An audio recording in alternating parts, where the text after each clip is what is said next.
subimos o morro, descemos o morro e fizemos uma bela apresentação com o nosso pessoal da Escola do Mar.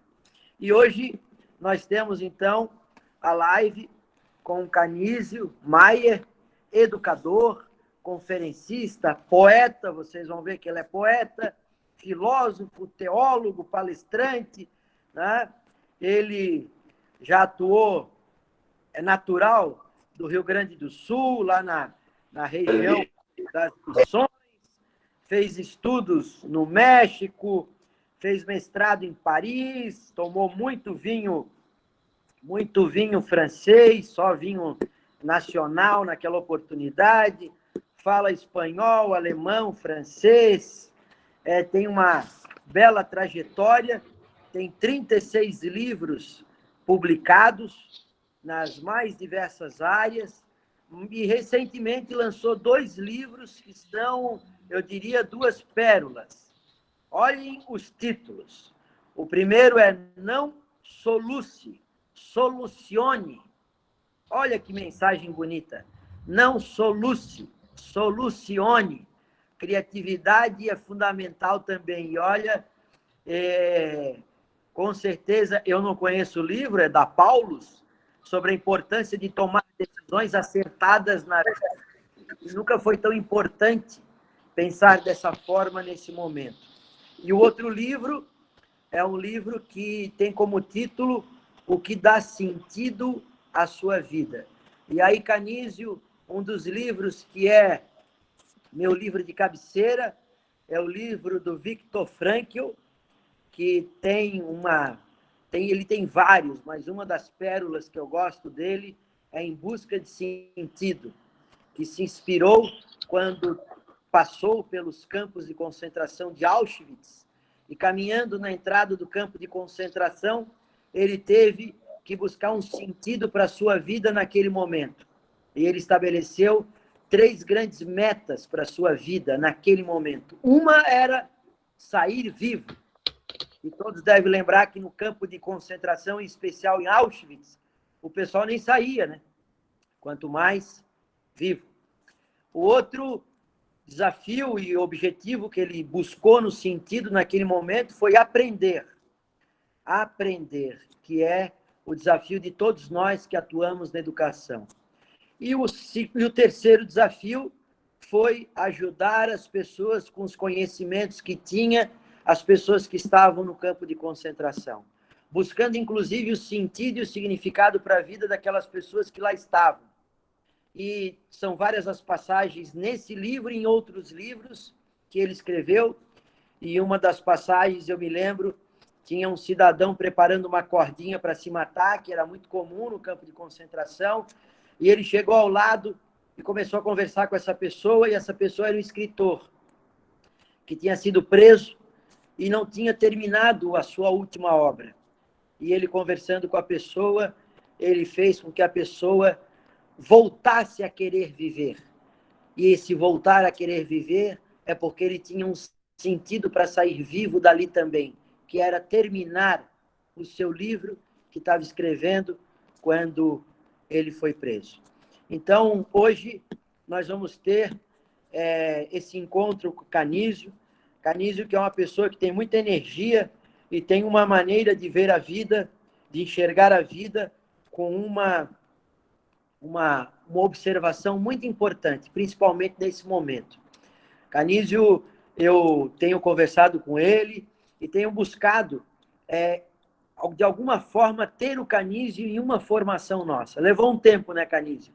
Mas o dia chegou, está aqui, e hoje ele vai falar para a gente o poder da empatia em tempos de pandemia, como é que a empatia pode fazer a diferença em tempos de pandemia. E esse livro, Canísio, que é o teu livro, um dos últimos livros que você escreveu, O que dá sentido à vida. Né? Olha que lindo o título. O que dá sentido à vida e a vida que estamos vivendo nesse tempo de pandemia, com certeza, é a capacidade que a gente tem de ter a empatia com o outro, a empatia do outro, e essa empatia que nos faz viver. A possibilidade extraordinária que a gente tem de dar um abraço virtual, de ajudar o outro, que está está tão precisando nesse momento de uma palavra, de um carinho, de um afago, né, de uma ligação. Então, Canísio, fica à vontade, combinamos com o Canísio vai falar mais ou menos uns 40 minutos, e depois a gente abre para perguntas e interação com o Canísio. A Raquel, que vai estar com a gente também, ela vai ter uma participação especial, né, Raquel? Canísio vai pedir para a Raquel ler algumas coisas aí no meio da fala, e também a Raquel vai me ajudar nas perguntas ali no chat. Bem, temos Canísio 215 na sala. Fique à vontade, amigo. Seja bem-vindo. Muito bem, obrigado, Maurício. Obrigado, Raquel. Fernando, Paz Educação, Faz Educação, todos os professores, professoras, educadores que estão aí. Já fez uma apresentação muito legal da minha pessoa. Esqueceu de falar que eu tenho 1,90 m, cabelo grisalho, sou brasileiro antes de ser do Rio Grande do Sul. Eu tenho essa consciência hoje que eu sou brasileiro por ter estudado ali em Florianópolis 5 anos, em Cascavel, Pessoa, Belo Horizonte, depois México, França. Então, sou um homem privilegiado de ter contato com muitas culturas, com muitas sensibilidades, sobretudo um cara apaixonado pela educação.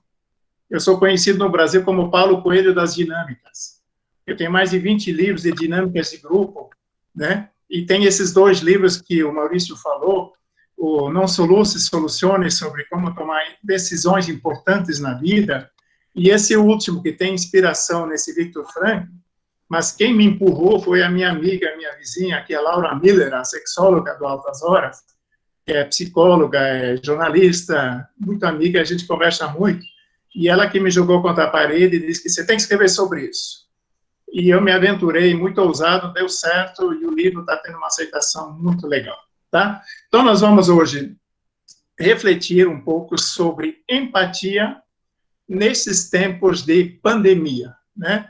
A nossa reflexão, eu preparei 6 blocos, com slides, com PowerPoint, que vocês podem visualizar, né? Se alguém não conseguir, quiser copiar, não conseguir, manda depois um e-mail para mim, ou peça para a Raquel, ou para a Lisandra, eu passo esses textos para vocês com a maior tranquilidade. O importante é que nós tenhamos um momento importante de reflexão. E também foi falado, como nós estamos em tempo de pandemia, cada um na sua casa, eu não gostaria de fazer uma colocação pesada, eu gostaria de ter um teor poético, que a gente pudesse fazer uso dessa nossa veia poética, e, sobretudo, não só trabalhar a razão, porque senão a gente estaria transgredindo o espírito da empatia, mas que a gente se deixasse tocar pela palavra, pelo sentido, pelo significado e tudo que a gente vai refletir durante esse tempo que a gente está junto, tá?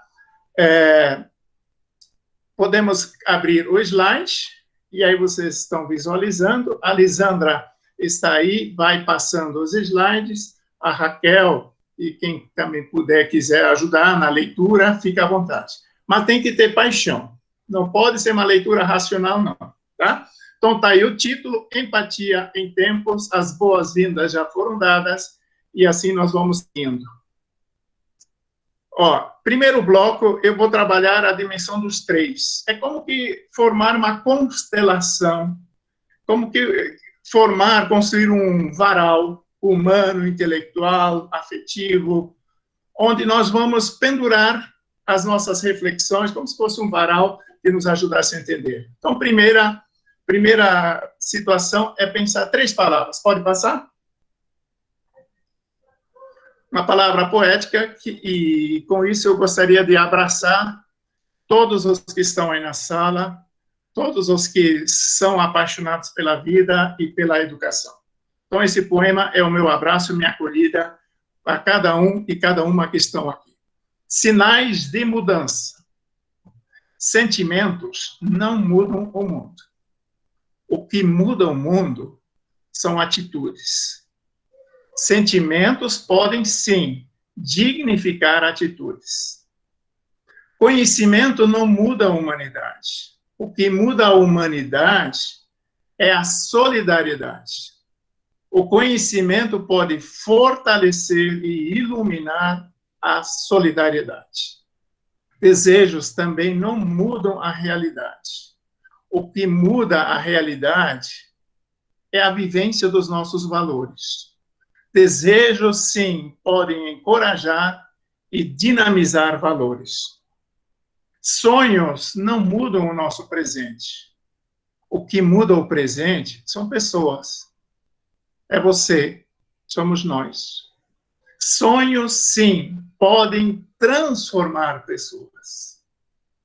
Olhares não transformam contextos. O que transforma um contexto é a compaixão na empatia. Olhares, sim, podem conectar corações. E, para finalizar, paixões não mudam a vida.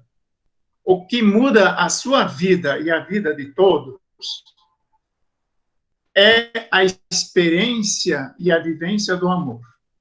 Paixões dão sabor ao viver.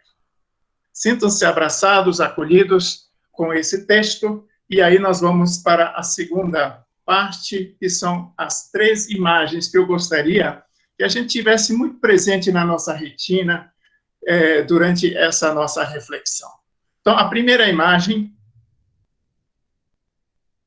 é uma obra, aliás, 2 obras de Aleijadinho, o mineiro, o escultor do século XVIII e XIX. Nós sabemos que ele tinha sérios problemas de saúde, inclusive sem as mãos, e grande limite no olhar. E por que eu trago essa imagem para a gente ter presente? Que são exatamente essas 2 limitações, ou quase ausências, a ausência de mão e de uma visão, que são sublinhados, ressaltados em sua obra de arte. Pode passar para a seguinte. Né? Olhem aí, a outra estátua, obra de arte dele, né? O limite se torna busca de perfeição.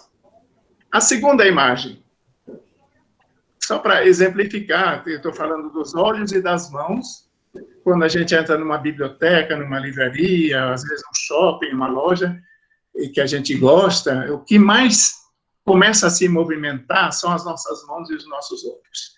Pode passar. Lisandra? Isso.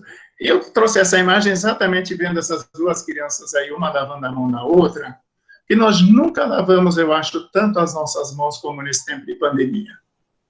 E nós nunca olhamos tanto nos olhos das pessoas. E nós nunca fomos tão flechados com os olhares dos outros. E esses olhares são importantes, são profundos, né? Por isso que o Carl Jung diz, quem olha para fora, para o mundo, para as crianças, para a realidade, ele começa a sonhar. E quem olha para dentro, ele começa a acordar e a despertar. E aí eu cito essa frase famosa que muita gente usa no cartão até de casamento, de convite, de Saint-Exupéry, Antoine Saint-Exupéry, que diz assim, amar não é somente um olhar para o outro, mas juntos uma mesma direção. Olhar tem isso, é de sintonizar, conectar corações, mas que são capazes de orientar esse mesmo olhar, esse mesmo coração, esses mesmos desejos dentro de uma mesma direção. Vai passando, Lisandro.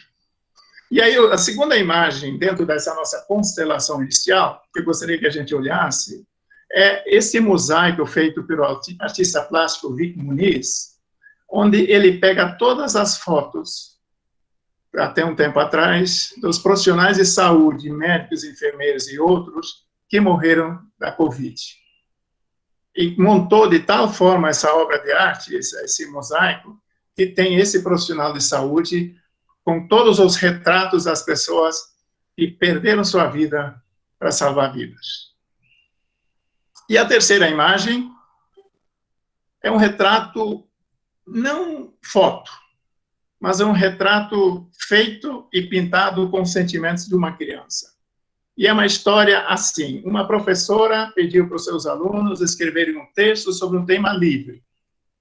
Os alunos fizeram textos maravilhosos. Quando ela chega em casa de tardezinha, ela começa a corrigir os textos. E ela se depara com um texto que a emociona muito. E ela começa a chorar e cai aos prantos. E o marido chega do trabalho, que trabalhava em outra frente, vê a mulher dele chorando daquele jeito, ele diz, mas o que houve? Por que você está chorando assim? Ao que ela diz, olha, eu pedi um trabalho, tema livre, fizeram vários trabalhos, mas esse texto aqui me derrubou. Esse texto ressoou dentro de mim de forma muito forte. E esse texto ela entregou para o marido, que leu, e que a Raquel vai ler para nós. Lisa. Papai do céu, eu quero ser um celular por causa dos meus pais.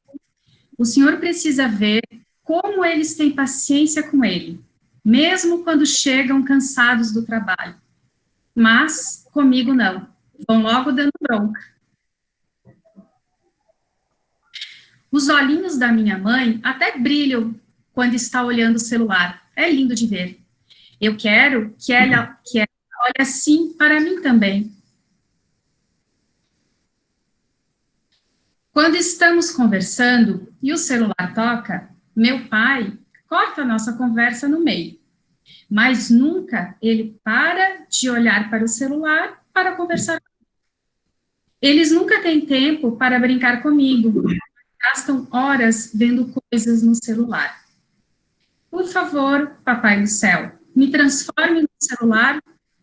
Daí todo mundo vai ficar feliz aqui em casa. Muito obrigado. Amém.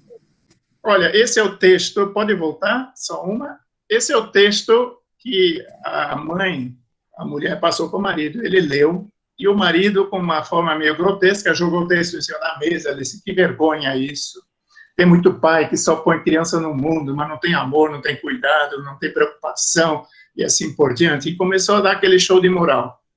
A mulher discretamente pega por baixo assim, a mão dele, segura bem firme e diz, calma, quem escreveu este texto foi o nosso filho.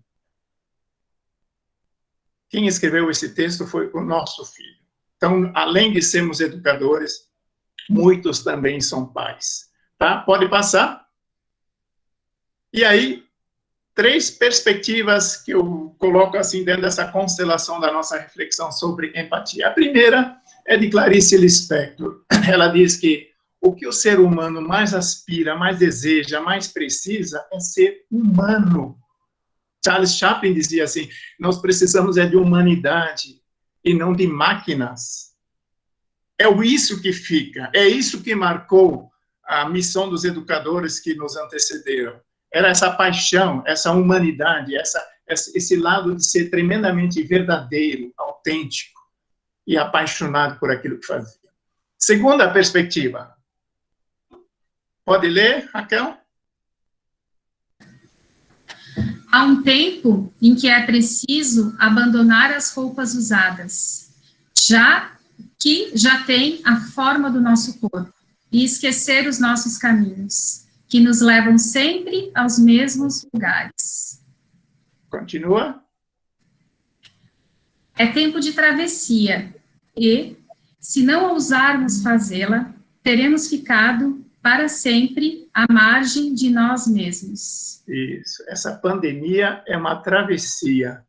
E se nós não a fizermos, vamos ficar para sempre à margem, não da sociedade, das pessoas, da educação, mas à margem de nós mesmos. Pode passar?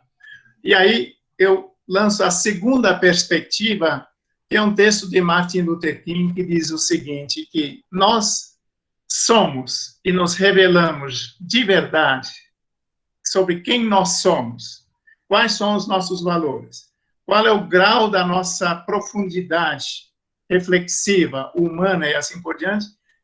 Isso só acontece, e sobretudo acontece nos tempos de controvérsia e desafio.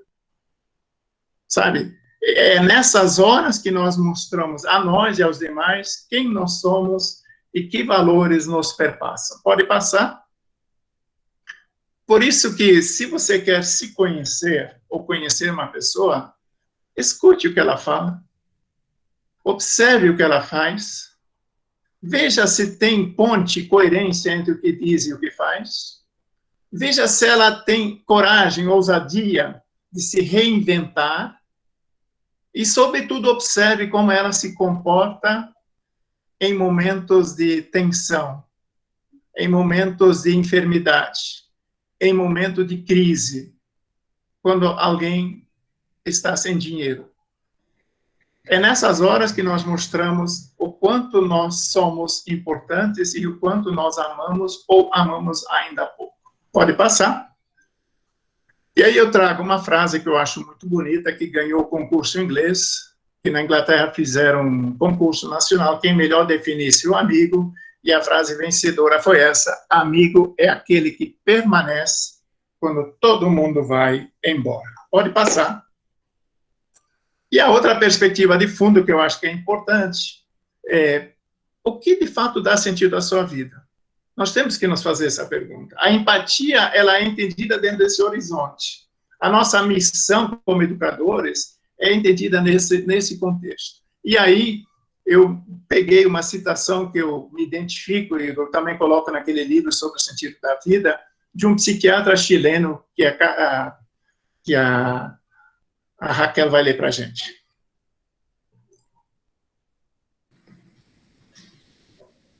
O que dá sentido à vida é muito normal não encontrar sentido na vida quando se está muito condicionado pelo mundo e que, entre os valores reconhecidos, não está o único que pode dar sentido à vida, que é a realização de nosso potencial.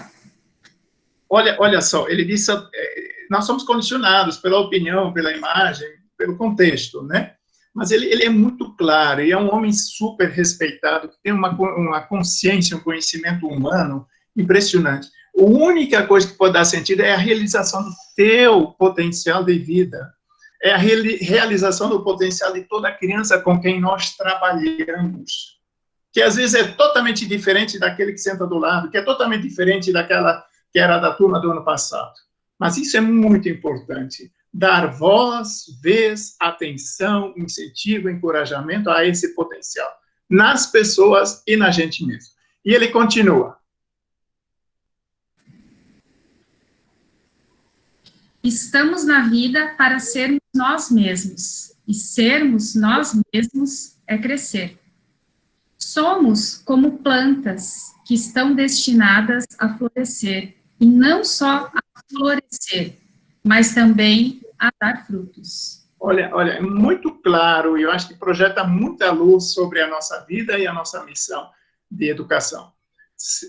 Estamos na vida para sermos nós mesmos. Se é para ser que nem os outros, que nem a tua colega, que nem a tua prima, você não precisaria existir, porque essas pessoas já existem.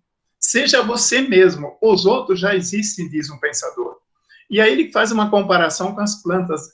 Nós estamos nessa vida é para florescer, para levar a seiva, sabe? Para as folhas, pelos ramos, mas também para dar frutos, para fazer a diferença. Né? E às vezes a gente tem que se perguntar aonde eu fiz a diferença na minha vida e na vida de alguém durante essa pandemia, por exemplo. Pode passar. E eu fecho esse bloco com duas citações. A primeira é do Charlie Brown, Snoopy, do desenho animado, que a gente sabe que na sala dos professores, na família, sempre tem um que é mais dramático, que gosta de contar casos de acidente, coisas sérias que acontecem no mundo, que viu na televisão, e outro geralmente é mais alto astral, mais animado, mais empolgado em relação à sua vida, tá? Vocês estão me ouvindo? Estamos, professor. Uma colega, por engano, está projetando, mas a gente já vai resolver aqui. Elisa, por favor, você pode encerrar a sua transmissão, a sua apresentação. Acho que sem querer você clicou em apresentação. Obrigada. Isso. Lisandra, pode voltar então para o slide. Não tem problema. Isso faz parte, viu? Isso. Enquanto isso... O slide está no meio, tenta aumentar. Ah, estava na página.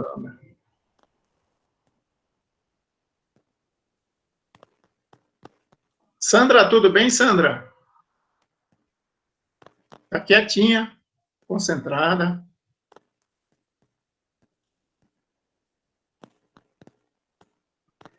Lisandra, conseguindo? Oba! Oba! Então, eu estava falando desse personagem do desenho animado, né? E aí, um dramático sentado no pôr do sol de tardezinha, né?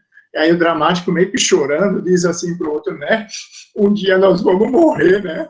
E o outro diz, mas em todos os outros, não. Né? É um dia que nós vamos morrer. Em todos os outros, não. E aí eu gostaria, viu, Raquel, que você lesse com muita paixão esse texto para fechar esse nosso primeiro bloco, né? Que é o Mário Quintana ajudando a entender e orientar algumas coisas da nossa vida. Vai lá. Deficiente é aquele que não consegue modificar a sua vida. 2. Louco é quem não procura ser feliz com o que possui.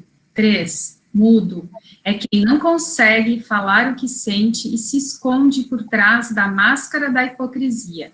4. Paralítico é quem não consegue andar na direção daqueles que precisam de sua ajuda. 5. Diabético é quem não consegue ser doce. Esse é o jeito poético de não dramatizar demais o que já está difícil, mas ter uma certa leveza e poesia em olhar sobre isso. Esse é o primeiro bloco. Vamos para o segundo, que o tempo está voando. O segundo bloco é bem curto. Eu fui pesquisar, enquanto a Raquel me pediu esse tema, que eu estudei muito, li muito, assisti aula, sabe, para me aprofundar mais sobre essa questão. E uma coisa que eu queria trazer para a nossa reflexão é um resultado que saiu de uma pesquisa feita nos Estados Unidos, no Brasil e no Canadá, por profissionais de saúde, psicólogos, agentes, profissionais diversos que acompanhavam pessoas em seu estado final de vida.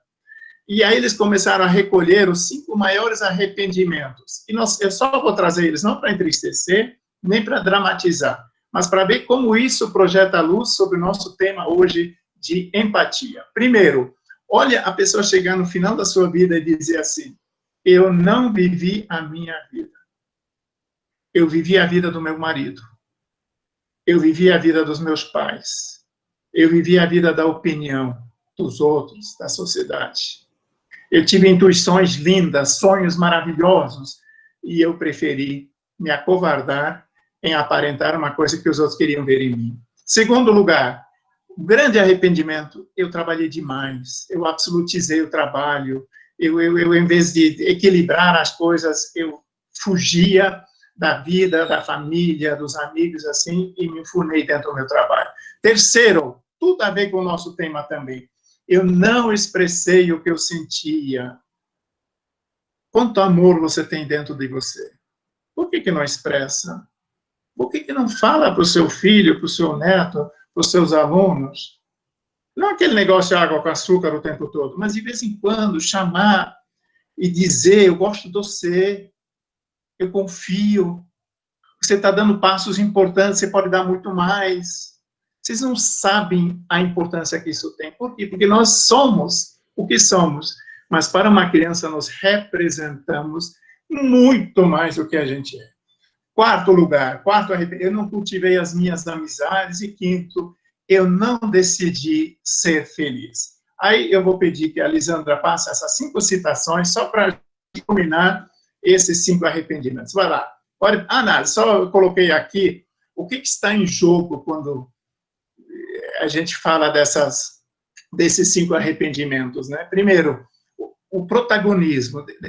Quando você diz que não viveu a sua vida, você andou de carona. Você negou uma coisa que é linda em você, que é ser protagonista, que é ser sujeito, que é ser motorista da sua vida. Trabalhei demais, ou seja, cadê a minha prioridade? Né? Dizer que não tem tempo para a família é uma ilusão, a gente não pode se enganar. O tempo não é ausência. O tempo é uma questão de escolha e de prioridade. Isso nós temos que entender. Por isso que quando você precisa de uma coisa lá no colégio, peça para quem está ocupado. Esse vai te atender. Mas não peça para um desocupado, porque você vai encontrar desculpa. Sabe? Outra coisa, não expressei o que sentia. Toda a questão dos sentimentos tem tudo a ver com a empatia. Não cultivei as amizades, tem a ver com as relações. E não decidi ser feliz, é escolhas. São as nossas escolhas que nos tornam livres. Pode passar? Mais, pode passar? Isso. Aliás, as frases vêm logo demais. Eu só queria lembrar que nada, absolutamente nada, no mundo inteiro, você pode viajar para onde você quiser, nada, nenhuma razão exige a tua existência, professor ou professora. Nada. Nem a minha. E, no entanto, eu, você, nós existimos. A gente sabe que no lugar da gente podia ter nascido 170 milhões, que a gente ganhou aquela primeira Olimpíada, que o espermatozoide chegou primeiro, e assim por diante. Mas nada exige a nossa existência. E, no entanto, nós existimos. Isso é muito importante. E olha para essa imagem, né? A criança, ao ouvir a voz do pai, os três entram numa risada bem gostosa. Pode passar. Lisandra? Outra questão, também lembrar que a nossa vida, volta um pouco, a nossa vida e o nosso viver sempre são originais e inéditos. Nós nunca mais vamos viver o dia de hoje. Nós nunca mais vamos sentir a variedade e a intensidade das coisas que a gente sentiu ontem. A vida sua e de cada criança, de todo ser humano, ela é inédita, né? Nós nunca vamos viver o que já vivemos. Esse dia de hoje, de 2020, nunca mais acontecerá na nossa vida. Por isso, e a captação de viver sempre é diferente. E a forma como tudo isso ressoa dentro de nós também é original e inédito. Eu acho isso muito importante a gente ter consciência. O ineditismo da nossa vida. Pode passar. Lembrado isso, então, vem as 5, eu chamo de lamparinas. Sabe aquelas lamparinas, luzes, que aquecem o nosso coração. Primeira compreensão. Vai lá, Raquel. Vamos lá. Vivo cada dia como se fosse cada dia. Nem o último, nem o primeiro, simplesmente o único. Seguinte. Vai passando, Lisandro. Construo meu caminho no jeito de caminhar. Caminhante, não há caminho. O caminho se faz ao caminhar. Terceiro, seja você mesmo e viva a sua vida.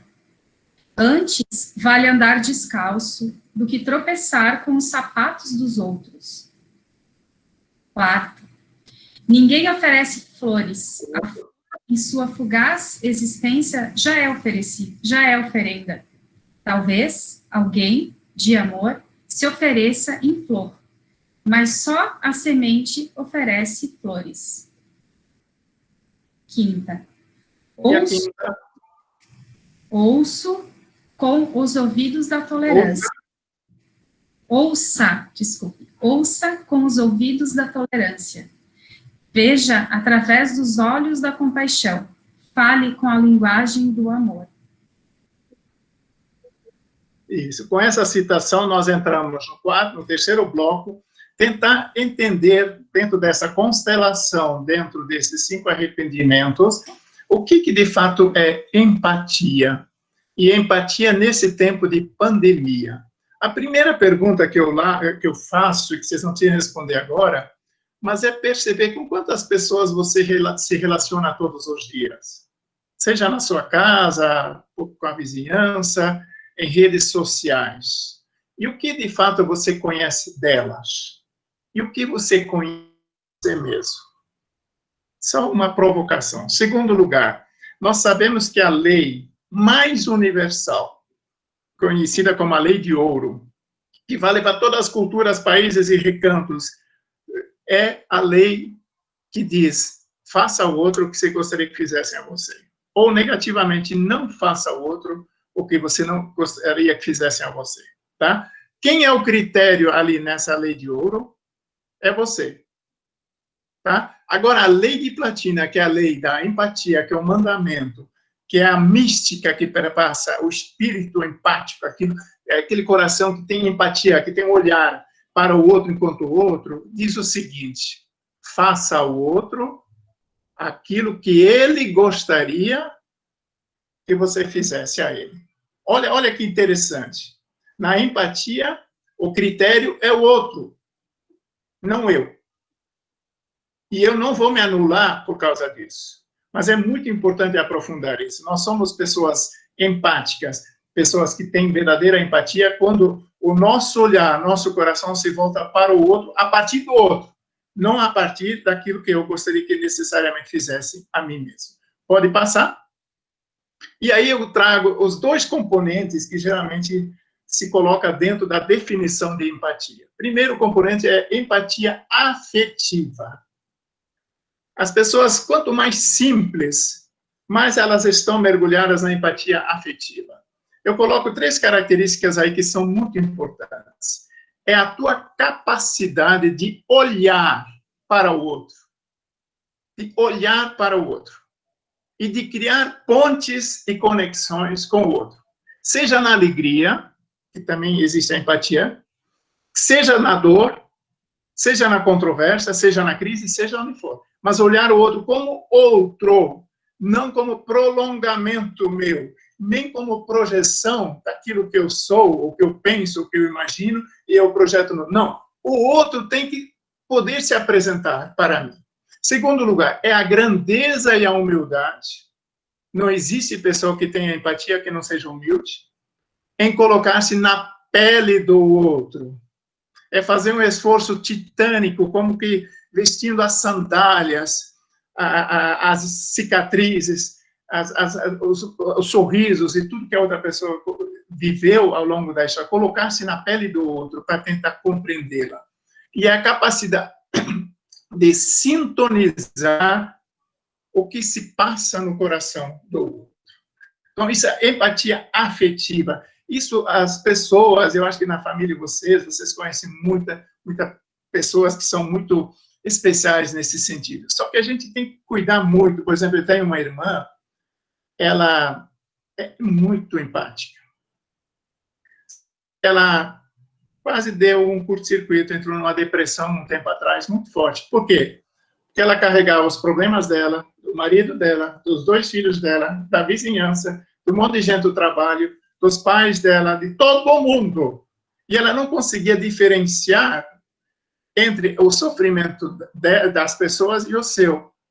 De desligar, de deixar, por exemplo, os problemas do trabalho quando sai da empresa lá e entrar num outro ambiente familiar.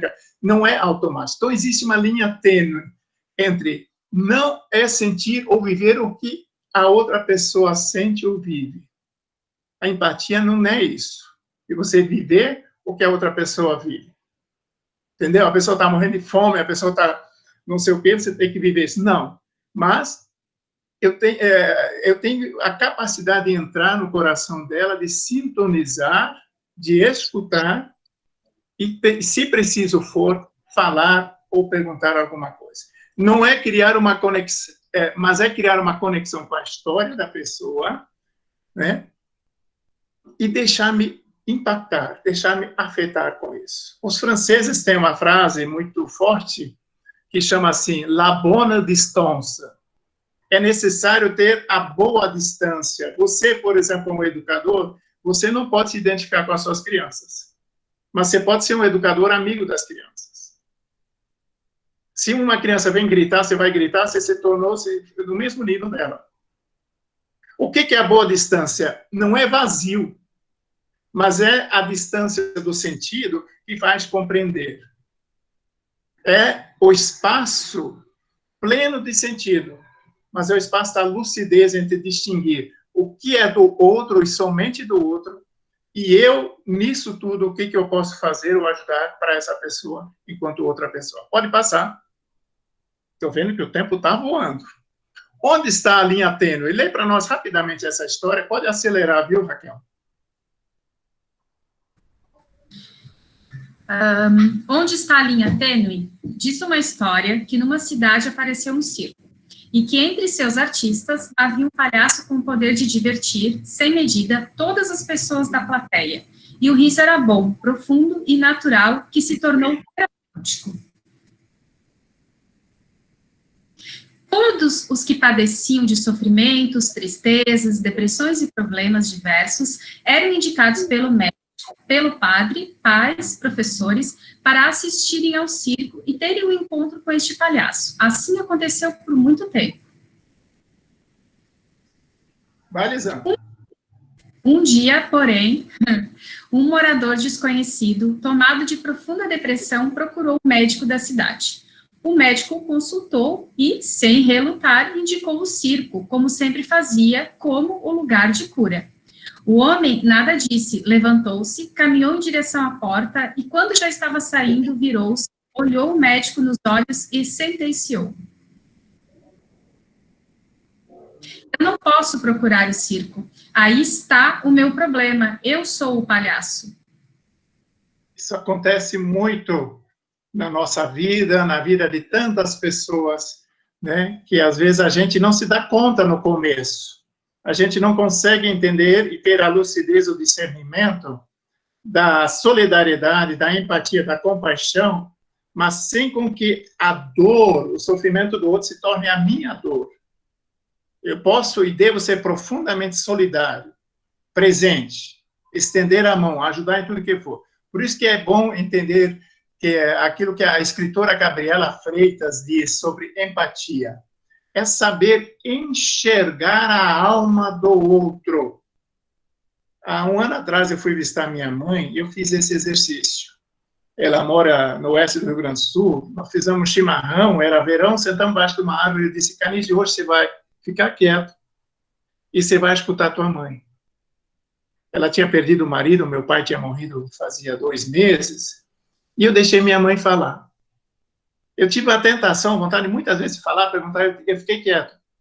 Fiz um exercício, de fato, de escutar o que ela tinha para chorar, para sorrir, para agradecer, para dizer. Deixar o outro ser outro e enxergar a alma do outro, sem julgar nada, diz Gabriela Freitas, do que está ali. Isso é uma tentação que nós, professores, temos. Nós temos respostas fáceis, respostas prontas, muitas vezes, e às vezes até carregadas de moralismo, de uma moral forte, ou às vezes de uma disciplina. É melhor não falar nada, se você não puder escutar. Tá? É respeitar o espaço e o tempo de cada um e compreender que as dores pesam de jeitos diferentes em cada pessoa. O critério não é o que você gostaria que fizesse a você, mas o critério é o que essa pessoa gostaria que você fizesse a ela. Esse é o critério, essa é a lei de Platina da empatia. Nem sempre o que é fácil para você também vai ser para o outro. Isso, durante essa pandemia, na família, foi muito comum. O pai, o avô, pessoas mais experientes nunca viveram isso. E também estavam aprendendo a viver. Então, por mais que eles são modelos, eles também são tremendamente humanos para nós. Pode passar. E tem o segundo componente da empatia, que é a empatia cognitiva. Como diz a palavra, é o acesso à pessoa, ao coração da pessoa, através da razão, através da compreensão, através da reflexão. É uma coisa meio analítica, você analisa a outra pessoa. E tem um perigo, que aquilo que era ponte na empatia afetiva pode se tornar muro aqui. Que tem muita gente que não se deixa impactar pela dor, pelo sofrimento ou pela realidade do outro. Tem pessoas que não conseguem conviver com a fragilidade do outro, porque não vivem e não aceitam a sua própria fragilidade. Isso também temos que ter muita consciência.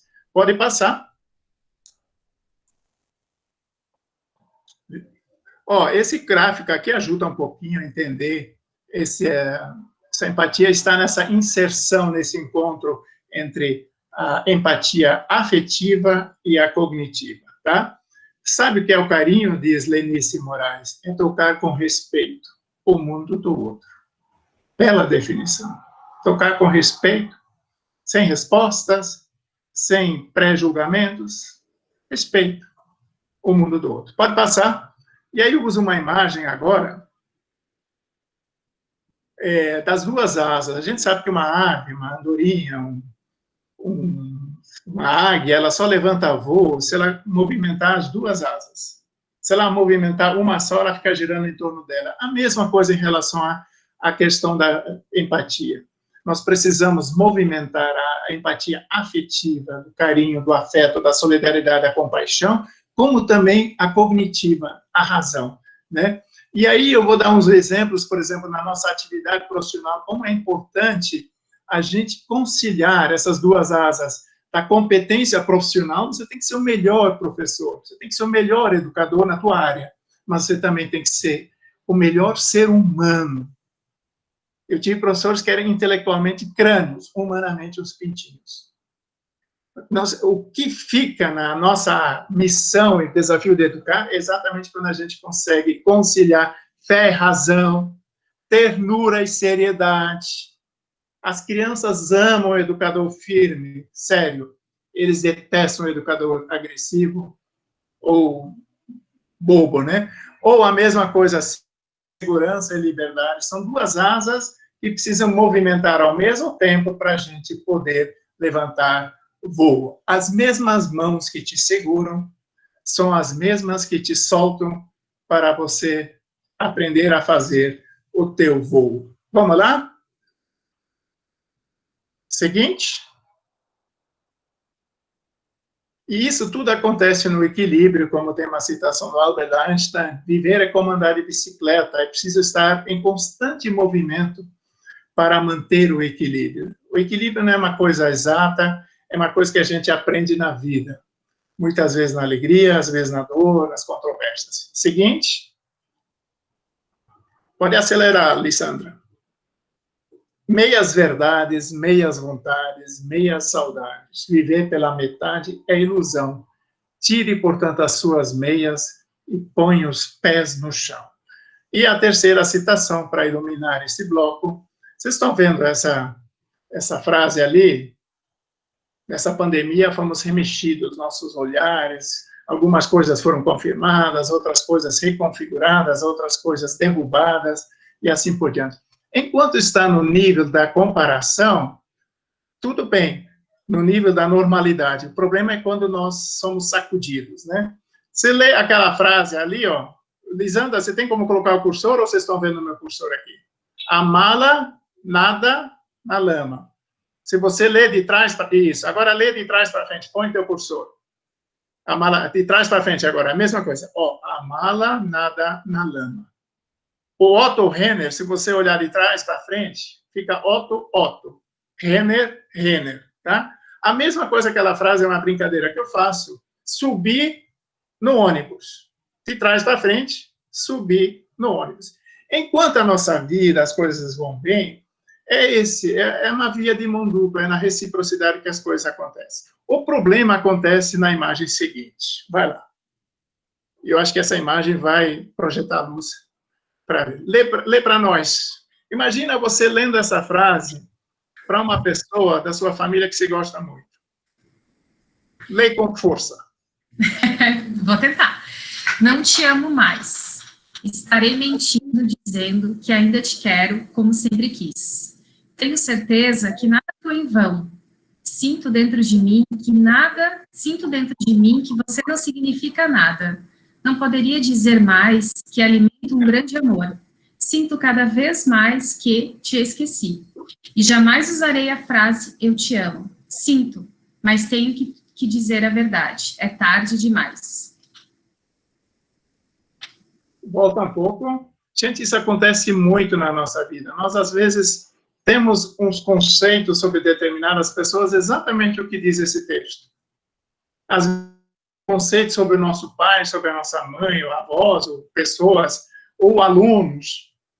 E a gente parecia que retratava isso, porque a gente tinha uma lente rasurada, equivocada. E o lugar a partir de onde a gente lia a vida do outro não era verdadeiramente como poderia ser lida e compreendida, tá? Então, por isso eu peço que você leia esse mesmo texto, porém agora de baixo para cima, porque essa pandemia ajudou muita gente a mudar o seu olhar em relação a muitas coisas e em relação a muitas pessoas. Leia de baixo para cima. É tarde demais. Sinto, mas tenho que dizer a verdade. Eu te amo. E jamais usarei a frase já te esqueci. Sinto cada vez mais que alimento um grande amor. Não poderia dizer mais que você não significa nada. Sinto dentro de mim que nada foi em vão. Tenho certeza que ainda te quero como sempre quis. estarei mentindo dizendo que não te amo mais. Olha, o mesmo texto, as mesmas pessoas, o que mudou muitas vezes é o ângulo. E tudo pode mudar quando a gente muda o ângulo. Às vezes você olhava para o pai, nesses dias uma menina disse assim, o meu pai não me ama. Eu disse, eu tenho dificuldade em entender isso. Mas é interessante o que você diz. O teu pai não te ama ou você não se sente amado? Ou o jeito de amar do teu pai é um jeito totalmente torto, transversal, atravessado? Que o pai também vive uma infinidade de medos e assim por diante. Ele é humano como todos nós. A única diferença é que ele tem mais idade, mais anos, mas isso não quer dizer que ele tenha mais liberdade para lidar com tudo isso. Vejamos um outro exemplo. Pode passar, Lisandro. Olha, isso aí já deu muita discussão, porque um achava que era 6 e outro achava que era 9, mas por que deu discussão? Porque ninguém se colocou na pele e no lugar social do outro. Pode passar.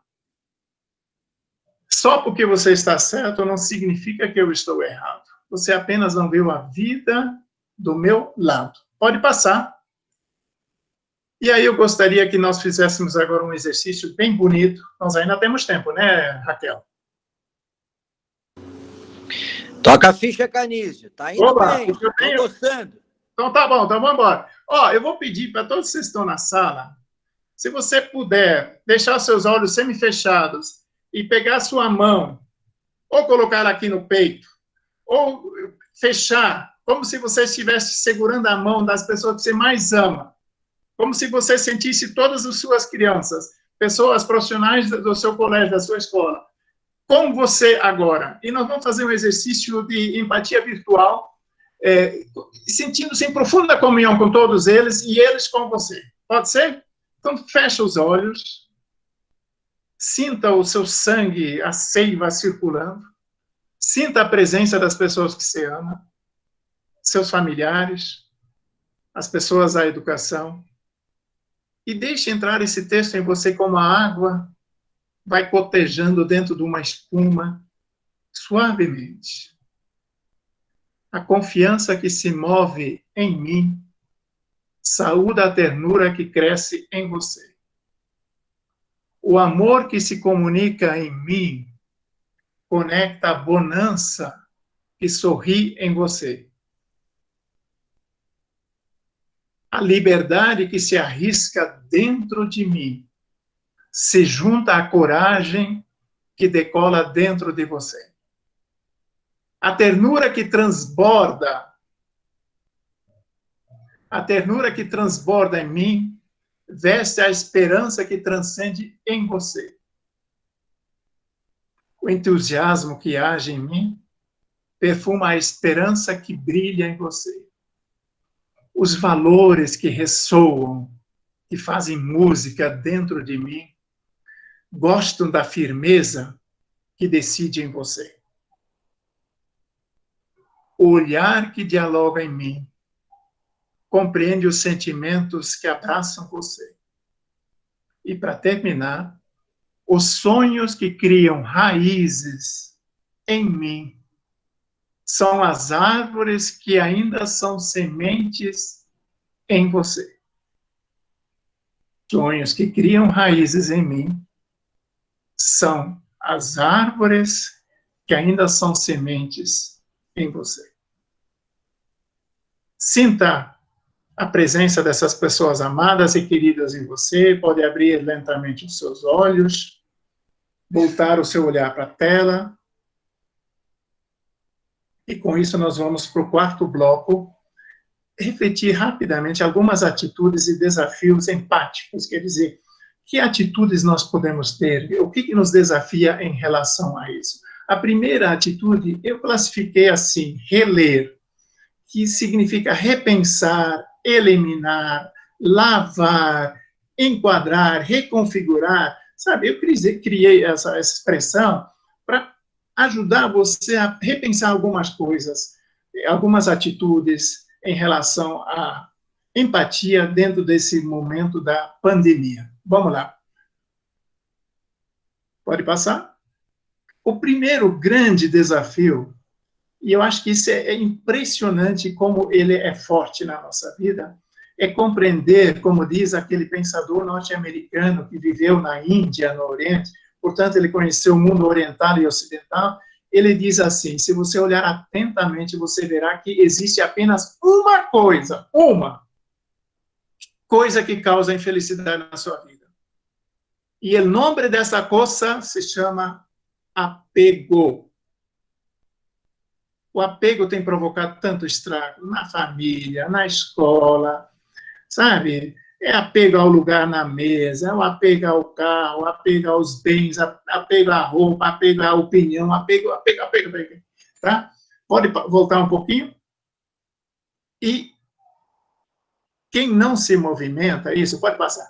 Quem não se movimenta não percebe muitas vezes as escravidões em que você vive, tá? E pode passar, e eu vou pegar só uns exemplos de apego, né? Por exemplo, apego às pessoas, apego ao passado, que pega sempre como justificativo, apego a crenças, apego ao trabalho, apego a coisas e bens, apego a preconceitos, que dificilmente são elevados ao nível da consciência, da compreensão, apego às redes sociais, como aquela criança fez aquele desabafo naquele texto, apego às opiniões dos outros, não é capaz de comprar uma coisa, de vestir uma roupa sem ter que pedir para o outro o que acha que quer. Problemas aos problemas imaginários que você não resolve nunca, você só resolve problemas reais. Eu diria assim, o apego é um conceito equivocado de Deus. Fala demais de Deus, fala de um Deus que sofrimento, da penitência, da sexta-feira da paixão, e acha que nós somos parecidos quando a gente sofre. Não! Nós não somos parecidos com Deus quando a gente sofre, nós somos parecidos com o Criador quando a gente ama. E isso tem que ficar claro, tá? 3 exemplos dessa situação. Primeiro, pode passar, nós somos pessoas apegadas ao passado, quando o nosso passado serve mais como justificativa do que como aprendizado, mais como residência do que como referência, mais como para-brisa do que como retrovisor, mais como sofá onde você se encosta do que como trampolim. Um outro exemplo, só para aprofundar, que senão a gente fica aqui até amanhã, o passado, diz ao seu amoroso de Lima, não é o que passou, é o que ficou de tudo que passou e que nós vivemos. Pode passar? O apego ao preconceito, gente, isso não é uma coisa que nós temos que trabalhar muito em nossa vida. Como diz aquela educadora brasileira, não sou descendente de escravos, eu descendo de seres humanos que foram escravizados. Sabe aquele americano que diz, no dia que a gente se preocupar não com consciência negra, amarela, o racismo vai acabar. Não, não vai acabar. E na hora de contratar, vai se contratar um branco. Na hora de pagar o salário, se paga mais e paga menos. Na hora, sabe? Então, esse tipo de ilusão, esse tipo de afirmação são a favor do racismo. Apego às pessoas. E aí eu gostaria que alguém lesse essa frase, que eu acho que é muito libertadora, que às vezes a gente acha que tem posse sobre o seu marido, sobre os seus filhos, sobre os alunos, sobre as pessoas. Pode ler. Apego às pessoas, amores. Ninguém perde ninguém porque ninguém possui ninguém.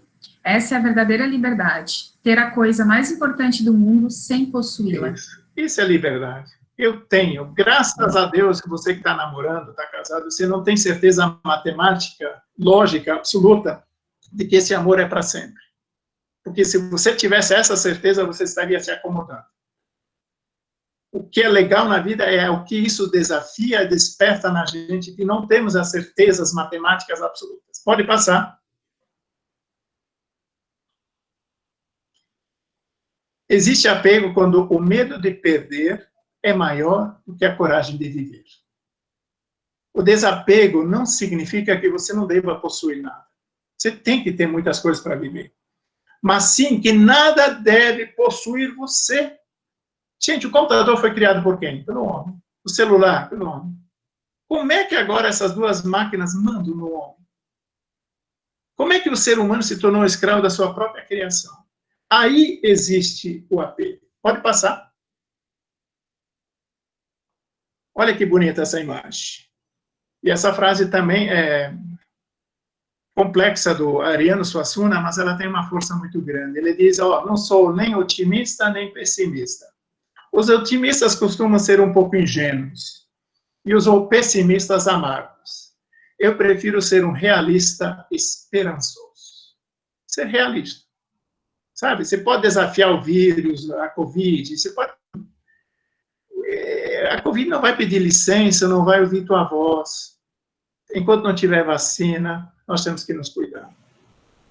Sabe? Se não é opinião, e opinião não é verdade, não é dogma, é apenas um ponto de vista que as pessoas têm e a gente tem que ter muito cuidado em relação a isso. Pode passar.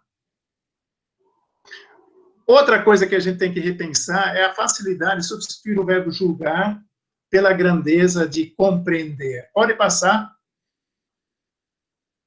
Pensar é difícil. É por isso que a maioria das pessoas prefere julgar. Pode passar. Um exemplo bonito e forte que aconteceu na França, esse é o famoso TGV, o trem bala, né? Que um pai e uma mãe viajaram com seu filho, um pré-adolescente, e os vagões todos lotados de gente.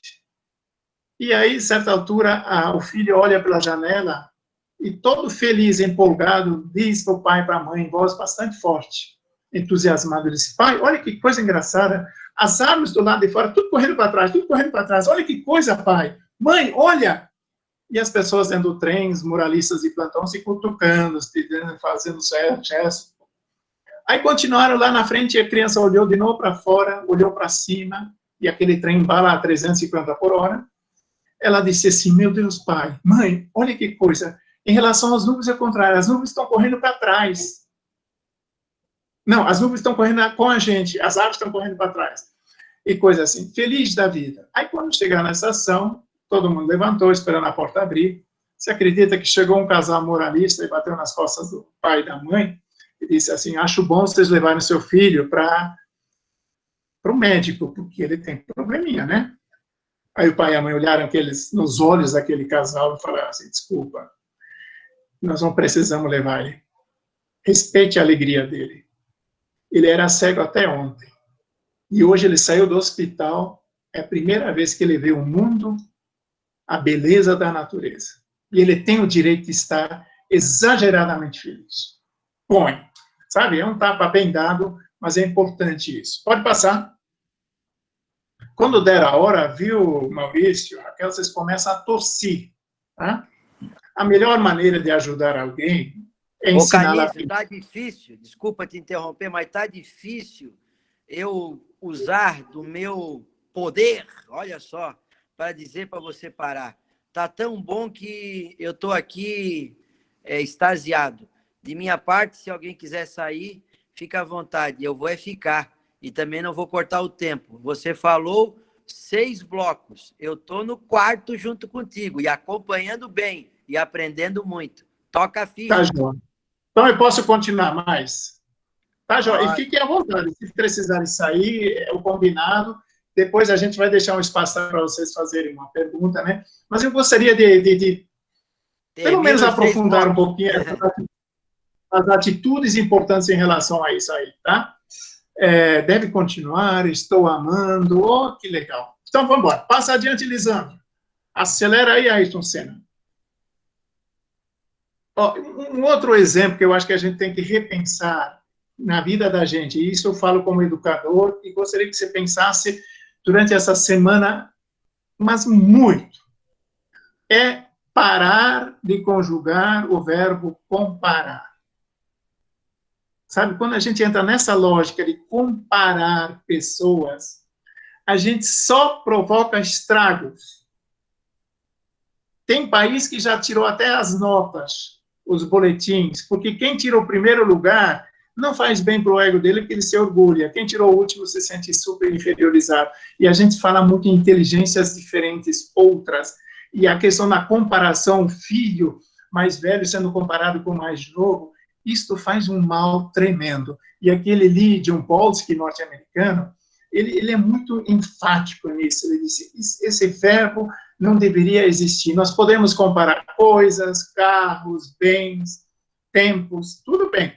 Mas comparar pessoas, famílias e assim por diante, nós não deveríamos fazer, porque isso só provoca estragos na formação. Pode passar. provoca sentimento ou de inferioridade ou superioridade, portanto, não forma, né? A referência sempre é o outro. A comparação, por exemplo, provoca o ódio, os ciúmes. Ela limita e dificulta tremendamente a capacidade de gratidão. As pessoas não conseguem agradecer porque a referência é sempre o outro e não o que vem, né? Por exemplo, alguém revisita um lugar maravilhoso que foi numa praia ou num lugar turístico. Ele quer reviver o que ele viveu há 7 anos atrás. Não vai, porque você não é o mesmo, o lugar não é o mesmo, o contexto, o sentimento que você está vivendo não é o mesmo, né? Então, vamos embora. Falta de sincera empatia. Anula a empatia. Sabe? Então, é muito importante a gente retomar isso. Pode passar? A lógica é vazia, porque a referência nas comparações não é o que o teu filho pode por ele, mas sempre é o outro. Não valoriza a originalidade, o protagonismo, nivela o outro a partir dos outros, e ninguém de nós gosta de ser comparado. Imagina, você está namorando alguém, e esse alguém sempre falando da ex, que a ex era mais não sei o quê, a ex, nossa senhora, manda ele plantar batata no mesmo dia, né? Pode passar. Um pássaro que repousa numa árvore nunca teme que o seu galho quebre, porque a sua confiança não é no galho, mas nas suas próprias asas. Isso é bonito. Pode passar. A empatia, diz Dalai Lama, é a base da coexistência humana. O desenvolvimento humano depende da cooperação. Basta ver os movimentos internacionais em relação à vacina. As pessoas se oferecendo para famílias, casas, que tem pessoas idosas, se precisar de alguma coisa, eu posso ir por vocês na padaria, posso ir por vocês, sabe? É da cooperação e não da competição. Pode passar. Lisandra. Tá? E aí, de novo, segunda atitude importante, eu acho que aprofundar essa lei de Platina, que é um mandamento da empatia. Faça ao outro aquilo que ele gostaria que você fizesse ao outro, e não o que você acha que deveria fazer. Para isso, pode passar, vem a terceira atitude, que aliás, dentro da mesma atitude, nós temos que ser nós mesmos, olhar para o outro enquanto o outro, não querer colonizar o outro, é escutar o outro, escutar o que ele quer dizer, não só o que eu quero ouvir, é conectar, sintonizar, é compreender, é tentar colocar-se no lugar do outro. Pode passar.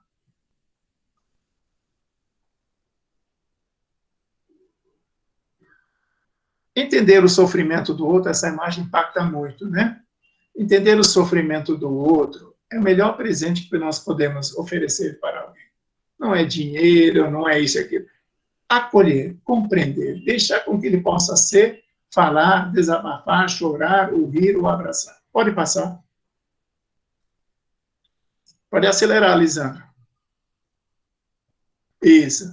Outra atitude importante nesse tempo de pandemia, em relação à empatia, é viver e compreender que nós somos eternos aprendizes. A pessoa que vive nessa perspectiva e que carrega na sua mão essa bandeira, eu quero aprender.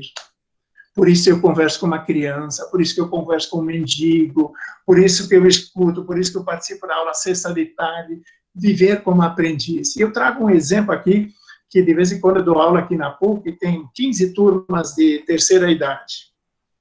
E no ano passado tinha 3 alunos centenários. E um deles, quando ele completou 100 anos, ele disse: Canis, eu quero que você venha comer um pedaço de bolo para festejar os meus 100 anos hoje. Claro que eu fui lá no intervalo. Ele recebeu todo mundo na porta de entrada, as alunas preparando a mesa, e ele segurando uma coisinha na mão. Eu só fiquei contente até eu descobrir o que ele estava segurando na mão. Sabe o que ele estava segurando? Carteirinha de estudante. Dele. 100 anos. Para quê? Anda de ônibus de graça, cinema, tudo. Não, é simbólico. Essa carteirinha de estudante, para esse senhor, significava: eu quero continuar aprendendo. Pode passar. Ser mestre não é resolver as coisas com afirmações ou dar lições de vida para que os outros aprendam. Ser mestre é verdadeiramente ser discípulo. Vocês estão vendo essa obra de arte no fundo da foto? É a Bela Adormecida, lá do Maranhão. Olha o formato dela. No lado direito a cabeça, os olhos, depois a mão no peito e lá para baixo as pernas. É a formatação de montanhas. E para o povo do Maranhão, São Gabriel da Cachoeira, é a Bela Adormecida deles. Pode passar. Lisandra. Gente não nasce pronta, diz Mário Sérgio Cortella, meu colega aqui na PUC de São Paulo. Ninguém nasce pronto e vai se gastando como é o fogão a gás, a geladeira, o sapato. Gente nasce não pronta e vai se fazendo. Pode passar. Eu vou pedir para a Lisandra passar mais rápido, para a gente ganhar isso. Isso é uma citação do Mário Quintana para aquelas pessoas que não querem mudar. Ele disse assim, eu não entendo como tem tanta gente que gasta o melhor de si, suas energias, tudo que ela tem, para ser sempre o mesmo, em vez de ser ela na versão desse ano 2000. E aí tem uma citação de um pensador francês, Jean-Yves Leloup, que diz que nós amamos pouco e muitas vezes mal. Pode passar, que eu quero finalizar. Vai passando. Vai passando as imagens, Lisandro. Vai passando, passa a olhar para a imagem. Eu não quero o presente, eu quero o futuro. O amor compartilhado hoje é a nossa paz amanhã. O abraço dado hoje será a nossa confiança amanhã. O conhecimento adquirido hoje será a nossa segurança amanhã. A pessoa amada e defendida hoje será nosso espelho amanhã. E a verdade defendida hoje será a nossa consciência em forma de paz hoje e amanhã. Pode passar.